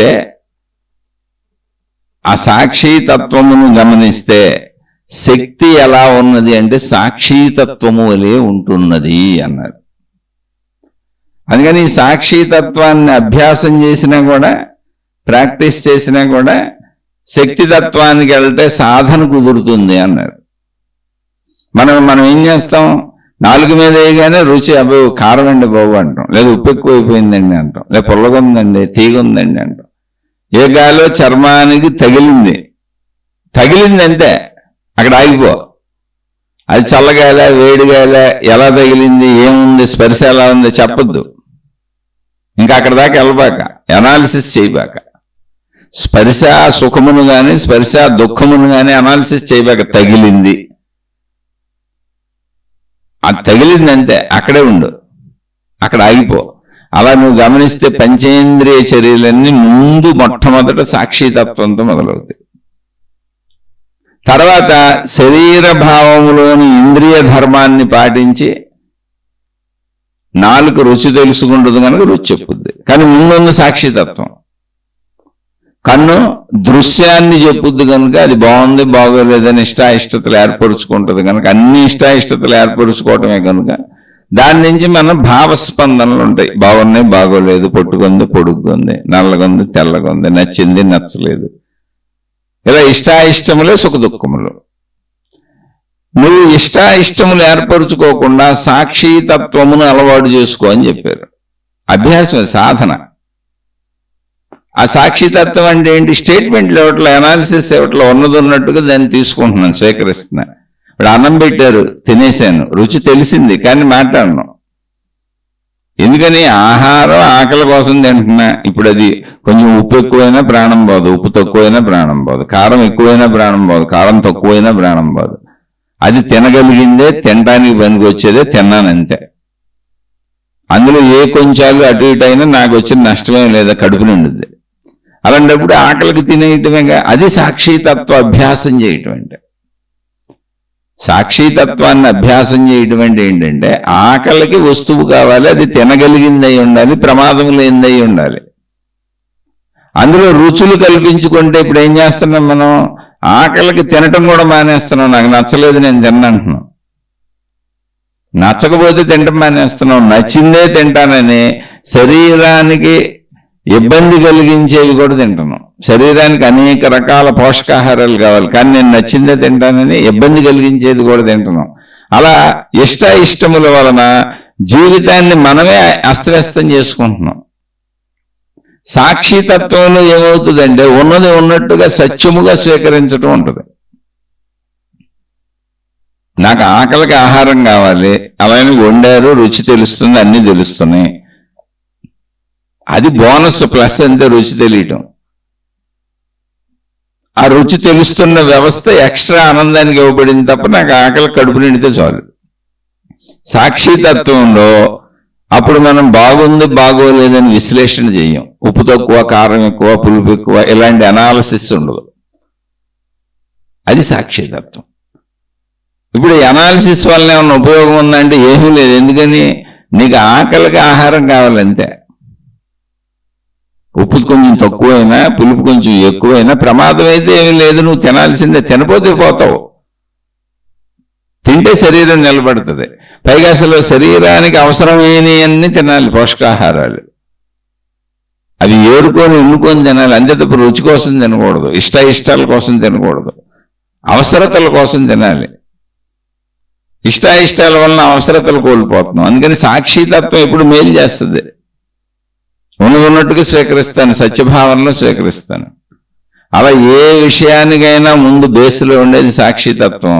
ఆ సాక్షితత్వాన్ని అభ్యాసం చేస్తే శక్తితత్వం బాగా అర్థమవుతుంది అన్నాడు. ఎందుకంటే శక్తితత్వం నిశ్చలంగా ఉంటుంది, నిర్మలంగా ఉంటుంది, ప్రశాంతంగా ఉంటుంది. ఇంకా చెప్పాలంటే తనలోనే, అంటే శక్తిలోనే ఏర్పడుతున్నటువంటి తన ద్వారానే, తన వల్లనే, తనలోనే, తనతోనే, తనకున్న శక్తులతోనే తనలో వ్యక్తీకరింపబడుతున్న సృష్టికి, మొత్తం సృష్టికి, జనన మరణాలకి, సృష్టి కదలికలకి శక్తి సాక్షిగా ఉంది. అంటే సృష్టిలో చెట్టు చచ్చిపోతే శక్తి చచ్చిపోలేదు, జంతువులు చచ్చిపోతే శక్తి చచ్చిపోలేదు, మనుషులు చచ్చిపోతే శక్తి చచ్చిపోలేదు, మనుషులు పుడితే శక్తి తరిగిపోలేదు. చెట్లు పుడితే శక్తి జరిగిపోలేదు, కొత్తగా ఏం జరగలేదు, చనిపోయినా పుట్టినా కొత్తగా జరిగింది లేదు, పోయింది లేదు, వచ్చింది లేదు, శక్తిగానే ఉంది. ఎందుకని? తనలోనే జరుగుతుంది అదంతా. అందుకని సాక్షిగా ఊరికినే అలా చూస్తూ ఉందండి. చూస్తుందా అంటే తనలోనే జరుగుతుందని మనకు అర్థం అవటం కోసం చెప్పారు. ఇప్పుడు నాలోనే పుట్టి నాలోనే కలిసిపోయేదానికి బాధే ఉంది నాకు. అప్పుడు జనన మరణాలు బాధ ఎందుకు అవుతాయి? నాకు భిన్నంగా జరుగుతుంటే అప్పుడు బాధ అనిపిస్తుంది. అందుకని శక్తితత్వమును సాక్షితత్వము అని కూడా అదే ఏకం సత్ విప్రా బహుదా వదంతి, సత్యం ఒకటే పండితులు అనేకంగా చెబుతారు అనేటువంటి విధానంలో సాక్షితత్వంగా కూడా చెప్పారు. సృష్టి ఎంత జరిగిపోతుందండి, ఇన్ని చావులు, ఇన్ని పుట్టుకులు, ఇన్ని ఘోరాలు, ఇన్ని నేరాలు, ఇన్ని మోసాలు, ఇన్ని కుట్రలు, ఇన్ని కుతంత్రాలు జరుగుతుంటే దేవుడు ఏం చేస్తున్నాడండి అంటుంటారు కొంతమంది. ఇది తెలిసి తెలియనటువంటి మాటలు. అసలు దేవుడు ఎవరో తెలుసా? దైవత్వం అంటే ఏంటో తెలుసా? దైవశక్తి అంటే ఏంటో తెలుసా? తెలియదుగా మనకి. అందుకని మనం మానవ భాషలో శరీరపరమైనటువంటి భాష మాట్లాడతాం. ఏం చేస్తున్నాడండి దేవుడు ఇన్ని జరుగుతుంటే అని. అసలు జరుగుతున్నాయన్నీ ఆ దేవుళ్ళలోనే జరుగుతున్నాయి. ఆ దేవుడికి భిన్నంగా జరుగుతుంది ఏది లేదు. ఆ దేవుళ్ళలోనే పుట్టి ఆ దేవుళ్ళలోనే పెరిగి ఆ దేవుళ్ళలోనే కొట్టుకొని ఆ దేవుళ్ళలోనే చచ్చిపోయారు. ఇప్పుడు ఆ దేవుళ్ళలోనే పుట్టి ఆ దేవుళ్ళలోనే పెరిగి ఆ దేవుళ్ళలోనే మంచిగా బతికి ఆ దేవుళ్ళలోనే స్నేహాలు చేసుకొని ఆ దేవుళ్ళలోనే అందరూ ధర్మాత్ములుగా బతికి ఆ దేవుళ్ళలోనే చచ్చిపోయి ఆ దేవుళ్ళలోనే కలిసిపోయారు. ఇంతకీ మొత్తం అంతా దేవుళ్ళలోనే ఉన్నారు ఎప్పుడు. అది నువ్వు మంచి అన్నా ఆ దేవుళ్ళలోనే ఉంది, అది నువ్వు చెడు అన్నా ఆ దేవుళ్ళలోనే ఉంది. అది పుట్టింది అక్కడే, చచ్చింది అక్కడే. అందులోంచి ఉద్భవించి అందులోనే ఉండి అందులోనే కలిసిపోయింది. ఏం చేయాలి ఇప్పుడు అంటే, మనకి నిద్రలో కళలు వచ్చినట్టుగా, మనం నిద్రపోతున్నప్పుడు అనేక కళలు వచ్చినాయి, అన్నీ నిజంగానే అనిపిస్తున్నాయి. కానీ మెలకు వచ్చేటప్పటికి ఏదీ నిజం కాదు. స్వప్నభ్రాంతి ఎలాంటిదో ఈ సృష్టి శక్తిలో స్వప్నము వలె ఉన్నది. కానీ ఆ విషయం ఎవరికి తెలుస్తుంది? శక్తికి వెళ్ళినాక తెలుస్తుంది. శక్తి తత్వం తెలిసిన వాళ్ళకి సృష్టి కళ అని తెలుస్తుంది. ఇప్పుడు మనం నిద్రపోతున్నా కళ జరుగుతున్నంతసేపు కళలో మనం కూడా ఉంటాం. ఆ కళలో మనం భౌతిక జీవితంలో నిజంగా శరీరంతో ఎలా ఆనందాలు పొందుతామో, దుఃఖాలు పొందుతామో, భయాలు పొందుతామో, నేను నాది నా వాళ్ళు అనుకుంటూ భౌతిక జీవితాన్ని ఎలా అనుభవిస్తామో, స్వప్నలోకంలో నిద్రపోతున్న మనం మళ్ళీ ఆ స్వప్నంలో మనం ఉంటామో, అవన్నీ అనుభవిస్తూ ఉంటామో, అవి నిజంగానే అనుభవిస్తాం. ఎంత నిజంగా అనుభవిస్తాము అంటే ఒక్కొక్కసారి ఆ భయభ్రాంతులకు మెలకు వచ్చేస్తుంది. ఏంటి? కళలోని భయభ్రాంతులకు నిద్రలోంచి మెలకు వచ్చేస్తుంది. కాసేపు వణుకుపోతారు కూడా మంచం మీద కూర్చొని. ఆ తర్వాత ఓహో ఇదంతా కళ. ఈ కళ ఎక్కడిదే? కళలోని వస్తువులన్నీ అక్కడే, కళలోని మనుషులన్నీ ఎక్కడి నుంచి వచ్చారు, కళలోని ప్రదేశాలన్నీ అక్కడే. కళలో మనం ఇలలో చూస్తున్నట్టే మొత్తం సృష్టిని కళలో చూసాం. అక్కడ నేను ఉన్నాను, అందరూ ఉన్నారు. ఆ కళలో ఆ స్వప్నలోకంలో ఈ మొత్తం సృష్టి ఎలా వచ్చింది? దానికి ఆధారత ఏంటంటే కళలో స్వప్నలోకంలో మనం చూసిన సృష్టి మొత్తం మన ప్రాణశక్తి యొక్క లక్షణం. మనసు విస్తృతంగా, మనసు ప్రాణశక్తి ఒకటే. మనసులో విషయాలు గుర్తుండే మనసు అన్నం అంతే. అంటే ప్రాణశక్తి కళలో అన్నింటినీ ప్రొజెక్ట్ చేసేసింది సృష్టి మొత్తాన్ని. అందులో నేను కూడా ఉన్నాను. ఆ స్వప్నలోకంలో నేను కూడా ఉన్నాను. కానీ ఆ స్వప్నలోకానికి ఆధారం ఏంటి? నా ప్రాణశక్తి. మెలకు వచ్చేసింది. ఇప్పుడు మళ్ళీ నేను శరీరం అనే భ్రాంతిలోకి వచ్చేసాను. అప్పుడు పక్కన చుట్టూ ఏ సృష్టి కనపడుతుంది, కళలో ఏ సృష్టి కనపడిందో, ఏ మనుషులు కనపడ్డారో, ఏ విషయాలు కనపడ్డాయో, ఏమి అనుభవించానో, ఏ సుఖ దుఃఖాలకు లోనయ్యానో, ఇలలో సేమ్ వాటికే లోనవుతున్నాను. ఇలలో వేటికి లోనవుతున్నానో కళలో వాటికే లోనవుతున్నాను. కళలో వాటికి ఆధారత ఏంటి? నా ప్రాణశక్తి. కళలో అంత లోకం, అంత సృష్టి, అన్ని మనుషులు, అన్ని జంతువులు, మొత్తం సృష్టి అంతా కనపడుతుంది. అందులో నేను కూడా ఉన్నాగా. మళ్ళీ నా కళ్ళలో నేనే ఉన్నా. చిత్రం ఏంటంటే నా కళ్ళలో నేనున్నా. అక్కడ సృష్టి చేసింది ఎవరో, ఆ కళలో అంత సృష్టిని సృష్టించింది ఎవరో? నా ప్రాణశక్తి, నాలోని శక్తి. నాలోని శక్తి నాలోనే కళ అనే రూపంలో అంత సృష్టి చేసింది. అదంతా జరిగింది, అక్కడ అనుభవించాను. సుఖపడ్డాను, దుఃఖపడ్డాను, భయపడ్డాను, బాధపడ్డాను, అన్ని జరిగినాయి. ఇళ్ళలో ఏం జరిగినాయి అన్ని జరిగినాయి. సేమ్ అలాగే సేమ్ మెలకువలో ప్రాణశక్తి వలన ఈ మొత్తం సృష్టి ఉన్నట్టుగా అనిపిస్తున్నది. అందులో నేనున్నట్టుగా కూడా అనిపిస్తున్నది, కళ్ళ అనిపించినట్టుగా. అందుకని నీకు అది అర్థం అవ్వాలంటే నువ్వు అన్నిటికీ రెస్పాండ్ అయిపోకుండా సాక్షిభావనతో ఉండటం అభ్యాసం చెయ్యి అన్నారు. సాక్షిభావన అంటే ఏంటి? మొదటి స్థితిలో ఆగిపోవటం, ఫ్రీజ్ అయిపోవటం. ఇప్పుడు నా భార్య నాకు ఏదో ఎదురు చెప్పింది, నాకు అన్నీ వినపడుతున్నాయి. నాకు మామూలుగా అయితే ఎదురు చెప్పగానే నేను అరిచేస్తాను, కరిచేస్తాను. కానీ ఇప్పుడు ఆవిడ ఎదురు చెబుతున్న విషయాలు వినపడుతున్నాయి, ఆవిడ కనపడుతుంది, శబ్దాలు వినపడుతున్నాయి. కానీ వాటి అర్థాలు నేను తీసుకోవట్లా, సాక్షిగా చూస్తున్నా, ఏం గ్రహించట్లా. ఏమి గ్రహించట్లేదు కానీ సాక్షిగా చూస్తున్నాను, గ్రహింపు తీసుకోవట్లా, సాక్షిగా ఉన్నాను. కాబట్టి నా నుంచి తిరిగి రియాక్ట్ ఏమి వెళ్ళవో. నేను సాక్షిగా ఉన్నప్పుడు నా నుంచి తిరిగి రియాక్షన్ ఉండదు. ఎందుకని నేను గ్రహించట్లా చూస్తున్నాను అంతే. సాక్షిగా ఊరికనే చూశాడు. జడ్జి గారు అడిగారు, ఏమయ్యా ఈయన్ని పొడిశాడా, ఫలానా ఈయన్ని పొడిశాడా? పొడిశాడు సార్. నీకు ఎలా తెలుసు? నేను అక్కడే ఉన్నాను సార్. ఏం చేస్తున్నావు? క్యాంటీన్లో నేను మా ఫ్రెండ్ టీ తాగుతున్నాం సార్. అసలు నువ్వు క్యాంటీన్ దగ్గర ఎందుకున్నావు? అప్పుడు ఎందుకున్నావు? అప్పుడు టీకి ఎందుకు వచ్చావు? ఆ పక్కనే మా ఆఫీస్ సార్, ఆఫీసులో పనిచేస్తాము. ఆ టైంకి రోజు టీకి వస్తాం సార్. అక్కడ టీ తాగుతున్నాం సార్. టీ తాగుతున్నప్పుడు అదిగో ఈయన పొడిచాడు సార్, చూశాను సార్ నేను. మీ స్నేహితుడు అన్నాడు. అవును సార్. ఆయన కూడా చూశాడు సార్. అసలు నా స్నేహితుడు చెబితేనే నేను చూశాను సార్. అక్కడ ఏదో గొడవ పడుతున్నారు చూడండి, నా స్నేహితుడు చెప్పాడు, అటు తిరిగేటప్పటికి పొడిచేస్తున్నాడు సార్ ఈయన. ఆ స్నేహితుడిని కూడా పిలవండి. ఏమైనా నువ్వు చూసావా? చూశాను సార్. ఏంటి చెప్పు మొత్తం. ఈయన చెప్పినట్టే ఆయన కూడా చెప్పాలి, ఎక్కడ మాట మార్పు ఉండకూడదు.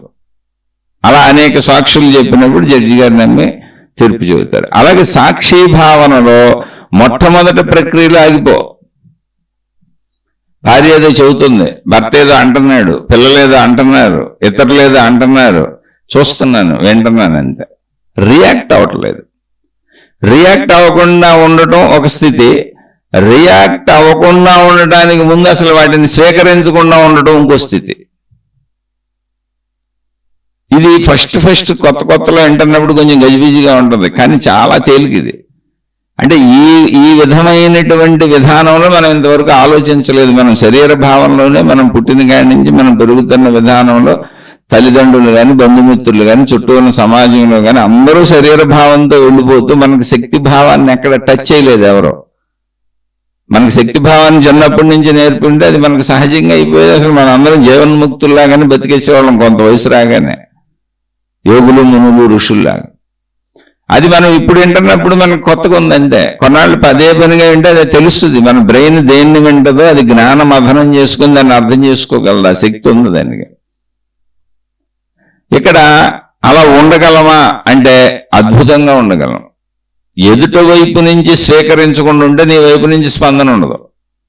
సాక్షి భావన అంటే స్వీకరించకుండా ఉండటం, ఇటువైపు నుంచి స్పందించకుండా ఉండటం. మొట్టమొదటి స్థితిలో ఫ్రీజ్ అయిపోయి ఉండటం. ఫ్రీజ్ అయిపోయని పదాన్ని ఉపయోగిస్తున్నాను కాదు, మొట్టమొదటి స్థితిని గమనించుకో. దీనికి ఇలా జరుగుతుందంటే జరిగిన చరిత్రలు ఎన్నో ఉన్నాయి, మహాత్ముల చరిత్రలు అయ్యి. అందుకే మహాత్ముల చరిత్రలు చదువుకోవాలి. కానీ మన మహాత్ముల చరిత్రలు చదివి వాళ్ళు మహాత్ములు కాబట్టి అలా ఉండగలిగారు, వాళ్ళు దేవుళ్ళు, దేవతలు, గురువులు, మహనీయులు, మహాత్ములు, వాళ్ళ శక్తి స్వరూపులు, వాళ్ళ దగ్గర మహిమల మాయలు, అద్భుతాలు జరుగుతాయి అని చెప్పి వాళ్ళు ఉన్నట్టు జీవించటం అలవాటు చేసుకోకుండా, వాళ్ళు ఉన్నట్టు సాక్షిభావంలో ఉండడం అలవాటు చేసుకోకుండా, వాళ్ళని కోరుకుంటూ కోరికలు కోరుకుంటూ వాళ్ళని పూజించడం, అర్చించడం, ఆరాధించడం, వ్యక్తి పూజలు మొదలెట్టాం. ఇది ఎక్కడికి వెళ్ళినా వంకరదారి తీసుకెళ్తుంది శరీర భావన. అది అంతే. ఇప్పుడు సాక్షి భావన ఎక్కడైనా అలా జరిగిందా అంటే జరిగింది. గౌతమ బుద్ధుడు భిక్షాటనకి వెళ్ళినప్పుడు ఆయన్ని తిట్టారు. మంచి యవనంలో ఉన్నారు ఆయన శిష్యుడు పక్కన ఆనందుడు అనే ఒక ఆయన ఉన్నాడు. ఇద్దరు కలిసి వెళ్ళారు. ఇద్దరు యవనంలో ఉన్నోళ్లే. అందులో గౌతమ బుద్ధుడు రాజు కొడుకు చాలా అందంగా ఉన్నాడు. ఆనందుడు కూడా ఆ రాజవంశస్థుడే. ఆయన శుభ్రంగా ఉన్నాడు. ఆయన భిక్షాటనకి వెళ్ళారు. ఏమయ్యా శుభ్రంగా ఉన్నారు, చక్కగా ఉన్నారు, బలిష్ఠుల్లాగా ఉన్నారు, పని చేసుకు బతకొచ్చు కదా, ఈ అడుక్కోవటం ఏంటని ఒక ఇల్లాలు తిట్టింది, బాగా తిట్టింది, అడ్డమైన తిట్లు తిట్టింది. ఎందుకని నిజమే మరి. కానీ వీళ్ళు తమను తాము తెలుసుకోవటానికి, తమ సంపూర్ణతని తెలుసుకోవటానికి తపస్సులు చేస్తున్న యోగులని, మునులని, ఋషులని ఆవిడికి తెలియదు. అందుకని ఎవరిని భిక్షాటం చేసుకొని మిగిలిన సమయం అంతాళ్ళు సత్యాన్వేషకులుగా జీవిస్తున్నారని ఆవిడికి తెలియక తిట్టింది. ఆవిడ వైపు నుంచి అది కరెక్టే, విపరీతంగా తిట్టింది. ఆమె తిడుతుంటే ఆమె బుద్ధుడిని డైరెక్ట్గా తిట్టింది, అంటే బుద్ధుడిని ఉద్దేశించి తిట్టింది. పక్కనే ఉన్న ఆనందుడికి కోపం వచ్చింది. ఎందుకని బుద్ధుడినే భగవాన్ అని పిలిచేవాళ్ళు. దైవమా అని, దైవస్వరూపుడుగా చూసుకునేవాళ్ళు. అటువంటిది ఆయన్ని తిడతదా అని ఆనందుడికి విపరీతమైన కోపం వచ్చింది. అయితే పక్కన మరి బుద్ధుడు ఉన్నాడు. అందుకని బుద్ధుడిని అడిగాడు ఆయన. బుద్ధుడు తిడుతున్నారు కదా అని ఆవిడ తిట్టే వరకు ఉండి విని మెదలకుండా నడుచుకుంటూ వెళ్ళిపోయాడు ఆయన ముందుకి. కొంత దూరం వెళ్ళినాక ఆనందుడు అన్నాడు, అయ్యా భగవాన్, ఒక్కసారి 2 నిమిషాలు టైం ఇస్తే నాకు వెనక్కి వెళ్ళి ఆవిడికి నీ గురించి చెప్పొస్తాను అన్నాడు. బుద్ధుడని పేరు తెలుసు అందరికీ, బుద్ధుడు చాలా ఫేమస్ పేరు. కానీ ఈయనే బుద్ధుడని ఆవిడికి తెలియదు. ఈయనే బుద్ధుడని తెలిస్తే ఆయన పాదాల మీద పడిపోయి మరి భిక్ష ఇచ్చేది. అంత ఫేమస్ ఆయన. ఎందుకంటే రాజులు, మహారాజులు అందరూ ఆయన శిష్యులు. బుద్ధుడు శిష్యులంతా రాజులు, మహారాజులు ఉన్నారు. ఆయన కూడా రాజకుమారుడు. కాబట్టి తెలియక తిట్టింది ఆవిడ. ఇది ఆనందుడు ఆవిడికి చెప్పొస్తానన్నాడు. ఎందుకంటే ఆయన తట్టుకోలేకపోతున్నాడు ఆయన బుద్ధ భగవాను తిడతాం. కనీసం చెబితే అన్న ఆయన ఉక్రోషం తీరుతుంది, ఆక్రోషం తీరుతుంది. ఎవరు అనుకుంటున్నా ఆయన బుద్ధుడు తెలుసు అసలు నీకని. కనీసం ఆ పేరన్నా చెప్పాలి. ఇప్పుడు అప్పుడు బుద్ధుడు అన్నాడు, ఆనంద, ఎందుకు అంత కలవరపడిపోతున్నావు నువ్వు? ఎన్నాళ్ళు మనం సాధన చేస్తుంది ఏంటి అసలు? ఇప్పుడు ఆవిడ నన్ను నిందించింది, ఆవిడ వైపుగా అది సత్యం. ఎందుకంటే మనలాంటి యువకులు సన్యాసి బట్టలు వేసేసుకొని పని చేయాల్సిన వాళ్ళు పని చేయకుండా మంచి యవ్వనంలో ఉన్నాం, బలిష్ఠులుగా ఉన్నాం, చక్కగా నీట్గా ఉన్నాం. మనం పని చేయాలి కదా. పని చేయకుండా ఇలా భిక్షాటన అడుక్కుంటుంటే మరి పని చేయకపోతే అట్ట యవ్వనంలో ఉన్న యువకులు. కాబట్టి ఆవిడ వైపు నుంచి అది కరెక్టే. మనం ఎవరో ఆవిడకి తెలియదు, మనం ఏం చేస్తున్నామో తెలియదు. కాబట్టి ఆవిడ తిట్టడంలో తప్పు లేదు, కానీ దాన్ని మనం స్వీకరించడంలో తప్పు ఉంది అన్నారు ఆయన. అది సాక్షి భావన. ఆయన స్వీకరించలేదు. నేను స్వీకరించలేదు, అందుకని నాకు ఎటువంటి బాధ కలగలేదు, కోపం రాలేదు, అసలు ఎటువంటి భావము ఉత్పన్నము కాలేదు. నీకు భావోత్పత్తి జరిగింది ఆనంద, మరి సాధన ఏమైందని అడిగారు ఆయన. మనం సాధన చేస్తుంది అది కదా. ఆవిడకి తెలియనప్పుడు తెలియదన్న విషయం నీకు తెలుసు కదా. మరి నీకు ఎందుకు కోపం వచ్చిందంటే నువ్వు స్వీకరించావు ఆవిడ మాటల్ని. స్వీకరించావు కనుక నీకు కోపం వచ్చింది. ఇప్పుడు తిట్టడం అనే ప్రక్రియ జరగలేదంటే జరిగింది, కానీ స్వీకరించడం అనే ప్రక్రియ జరగలేదు. అందువల్ల బుద్ధుడికి కోపం రాలేదు. అదే మహాత్ములు కనుక్కున్న సాక్షి భావన. ఎక్కడైనా మనం స్వీకరిస్తేనే, స్వీకరించకపోతే అసలు మనని ఎవరు సుఖపెట్టలేరు, దుఃఖపెట్టలేరు. సాక్షి భావనకి సుఖదుఖాలు లేవు. నా కొడుకుని స్వీకరిస్తే, నువ్వు భావన స్వీకరిస్తే సుఖానికి దుఃఖానికి గురవుతావు. నా వాళ్ళు, నేను నాది నా వాళ్ళని స్వీకరిస్తే నువ్వు సుఖానికి దుఃఖానికి గురవుతావు. సాక్షి భావనలో ఉండి నీ వాళ్ళు అక్కడ మాయమైపోరు, నీ వాళ్ళే. కానీ ఎక్కడ మాయమవరు, ఉంటారు అలాగే. సాక్షి భావనతో మొత్తం జీవితం కూడా జీవించవచ్చు. ఏం చేయకుండా బుద్ధుడు జీవించాడు, శిష్యులు జీవించారు. రియాక్ట్ అవటంలో మనం ఎలా రియాక్ట్ అవుతున్నాం అనేది సాక్షి భావన ఆపేస్తుంది, రియాక్షన్ ఆపేస్తుంది. అయితే బ్రతకటానికి కావాలి కాబట్టి మళ్ళీ బ్రతుకుకు అవసరమైన యాక్షన్ ఎలా కావాలో అలా చేస్తాం అంతే. మళ్ళీ ఇంకో చోటుకు వెళ్ళాడు బుద్ధుడు. భౌతిక భిక్షాందేహి అన్నాడు. పెట్టిన వాళ్ళ దగ్గర తీసుకున్నాడు, వెళ్ళి తిన్నాడు. అలా బుద్ధుడు ఏం చచ్చిపోలేదు ఒకళ్ళు తిడితే.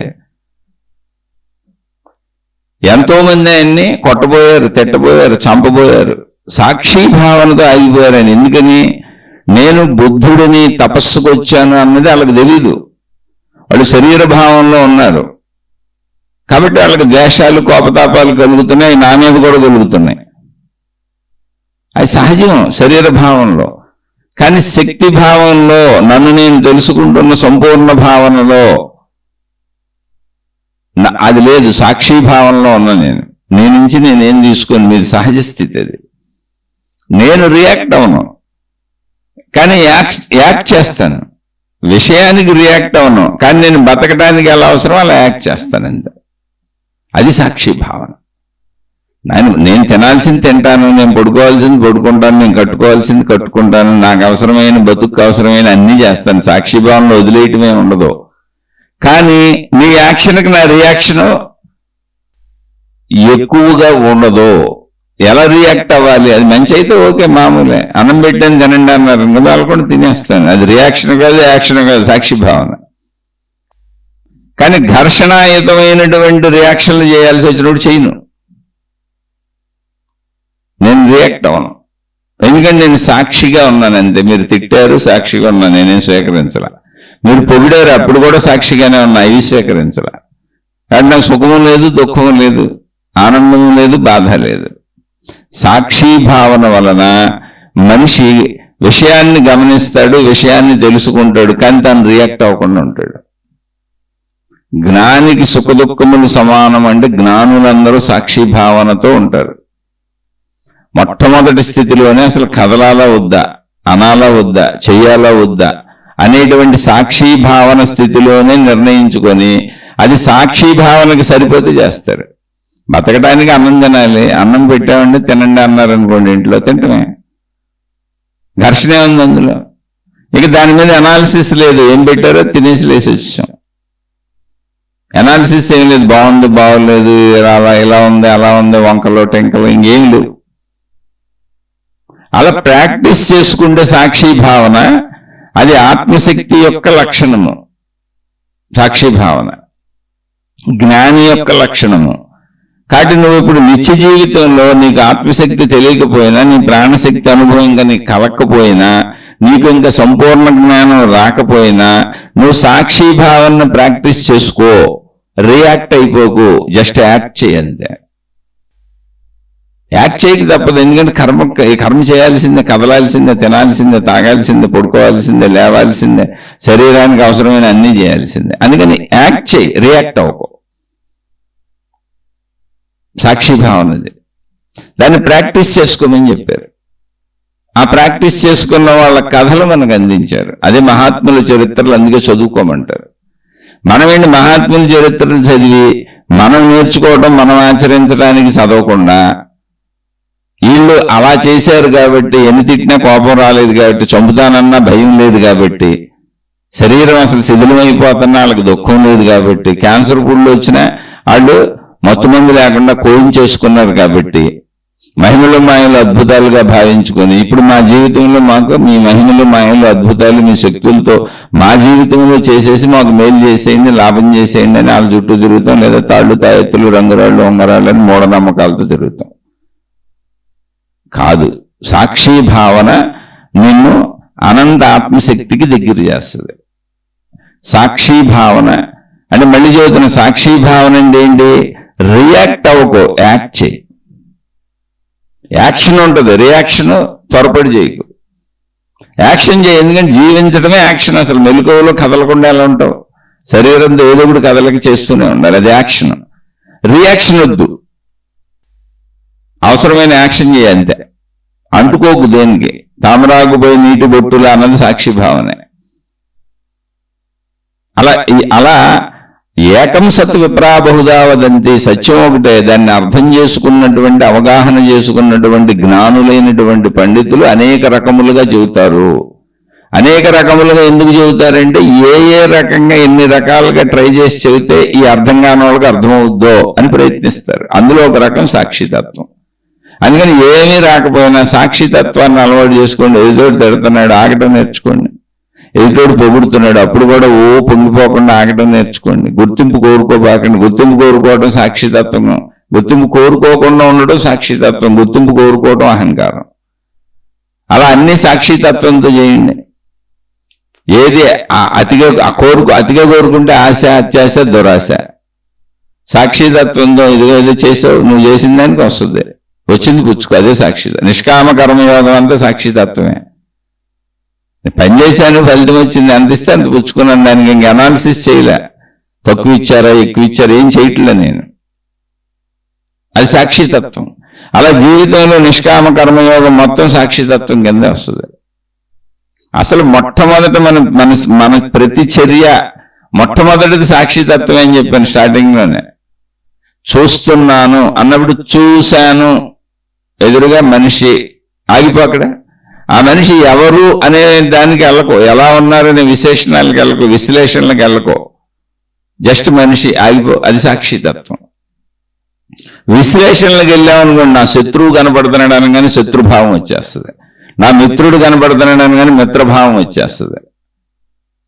సాక్షితత్వంలో ఏ భావం రాదు, అభావ స్థితి. మనిషిని గుర్తిస్తావు, గుర్తించకుండా ఉండవు, గుర్తించి ఊరుకున్నావు, అంతే సాక్షితత్వం అంటే.